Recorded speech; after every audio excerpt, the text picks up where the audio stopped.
కొన్ని machine embroidery work అయిన తర్వాత ఫ్లవర్స్ అయితే నవ్వుతున్నట్టు కనిపిస్తాయండి. Main colour combination.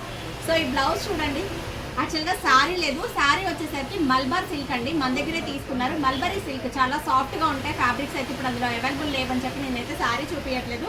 వర్క్ అయితే చాలా యూనిక్గా చాలా బాగుంది. సో బ్యాక్ డిజైన్ వచ్చేటప్పటికి ఇట్లా దగ్గర ఫ్లవర్స్. సో ఈ ఫ్లవర్ వెల్వెట్ కటింగ్ అండి. ఈ ఫ్లవర్స్ ఇలా వెల్వెట్ ఫ్లవర్ లాగా వస్తాయి. ప్రతి ఒక్క ఫ్లవర్లో మనం శారీ కలర్ని హైలైట్ చేస్తూ ఇలా స్కాలప్ అనేది తీసాము.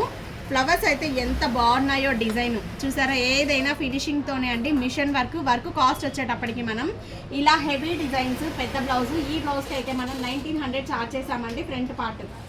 సో కొంచెం చిన్న బ్లౌజ్లో అయితే వర్క్ ఇంకొంచెం తక్కువ కాస్ట్ ఉంటుంది. ప్రతి వీడియోలో నేను ఓన్లీ వర్క్ కాస్ట్ మాత్రమే చెప్తానండి. స్టిచ్చింగ్ మీరు హై నెక్లోకి వెళ్తే 600 ఉంటుంది, డీప్ నెక్లోకి వెళ్తే షేప్ పట్టి 300, ప్రిన్స్ కట్ 400, బోట్ నెక్ అయితే 550. సో ప్రతి వీడియోలో నేను ఓన్లీ వర్క్లు మాత్రమే ప్రైస్ మెన్షన్ చేస్తాను. స్టిచ్చింగ్ మోడల్ని బట్టి ప్రైజెస్ అనేది ఉంటాయి. బాగుంది కదా, లైక్ చేయండి, మీ ఫ్రెండ్స్తో షేర్ చేసుకోండి. మిషన్ ఎంబ్రాయిడరీలు సూపర్గా ఉన్నాయండి. మీరు శారీ ఎంత ప్రైస్ అయినా పెట్టండి, మిషన్ వర్క్స్ సూపర్.